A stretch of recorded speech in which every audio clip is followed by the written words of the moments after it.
Hello everyone, this is Mr. Dias again, and today's business pill is about financial reward systems. Now, before we can talk about employer branding strategies and how we make people out there perceive us as being the best employer, we got to make sure we answer correctly, and I underline the term correctly, to one of the fundamental questions when we talk about the person's earnings. Is that amount that would actually rewarding someone for their blood, sweat, dedication, determination, effort of coming at the office and making our company better and growing it bigger and stronger? Is it fair? Does it entitle him to a decent life? Does it allow him to put bread and butter on his family dinner table? Does it allow him to have a nice car? And so on and so forth. So the first one that I want to take and discuss about with, of course, advantages and disadvantages is the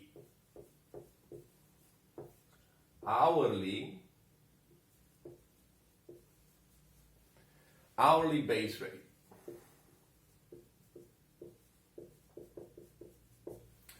What does it mean to actually build such a financial reward system for your employees?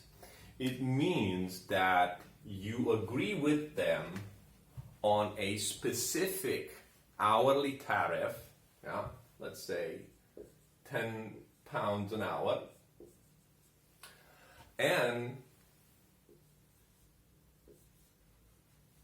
once you've agreed with them on this hourly tariff,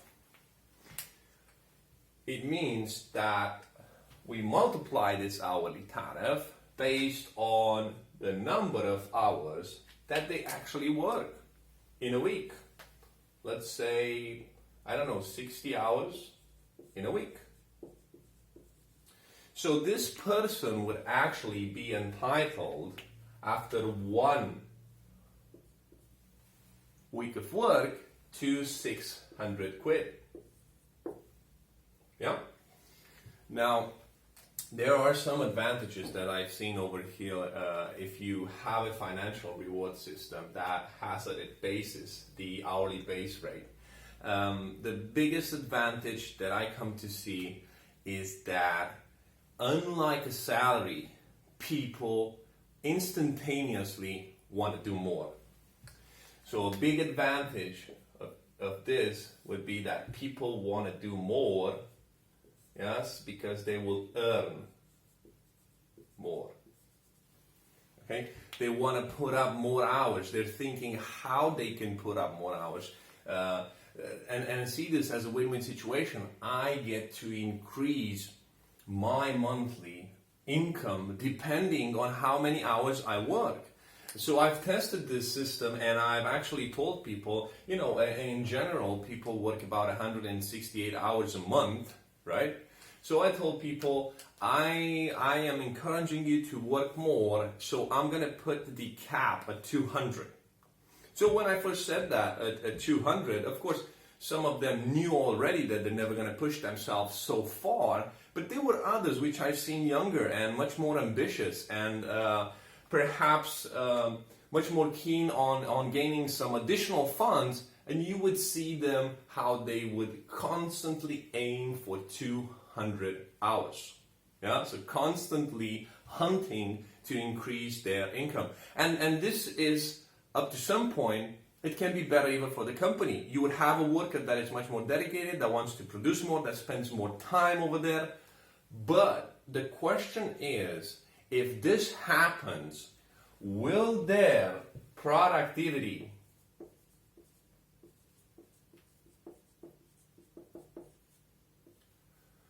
be the same? Will their productivity be the same? Well, I can tell you from experience that after a while, because of the wear and tear, because of the fatigue over there, productivity tends to slowly decrease. If you had a certain efficiency and productivity up to, let's say, 40 hours a week, every additional, of course, this also depends on the nature of the job, but I'm talking generically now. Any additional hour that you put there on top of those hours you can actually see that has a bit of a decreased productivity. And the more you increase this threshold, like if you go from 40 to 50 hours a week, and then you go to 60 hours a week, yeah, that's an average of 10 hours per day for six working days a week. Now you would see some side effects on the productivity side of things. Now, another downside a potential downside of this reward system would be that once they got used to the idea of constantly being able to increase their income according to the number of hours that they put in out there, they would not be so much tempted to actually run for a salary offer.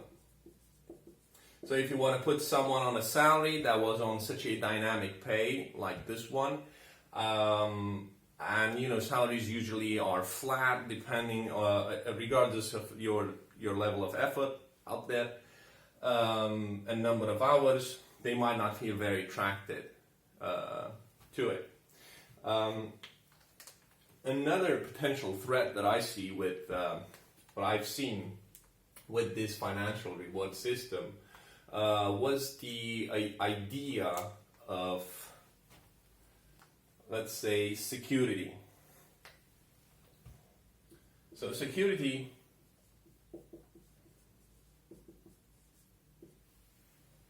what do I mean by security? I mean that they know they have to work the same amount of hours to get to the monthly income that they hunt down or they plan for themselves. Yeah. And for that reason, whenever there's a holiday, for example, they won't be able to make those number of hours. And for that reason, that month, they might feel insecure about their job. If an economic crisis comes and, maybe perhaps demand for the products that the company manufactures actually decrease, then they will have less hours to work and they will feel that as a downgrade for where they were. So if their number of hours would actually drop because of so many factors, as I said, because of they have to take a holiday, because of sick leave, because of less demand for the company's products, because of an economic crisis, they will start feeling insecure and they might question themselves and say, should I go seeking for a different job? Yeah? So overall, I had some very good positive results with this hourly base rate. I saw people very motivated, very eager to do more, but I did have questions that could not, properly be answered in terms of productivity, in terms of quality, what was actually produced after a number of hours. And I could see that people would find it very hard to switch from this reward model to a different financial reward model. Thank you very much for watching this video, and don't forget, if you have any queries, just drop me a line and I'll help you pull it through.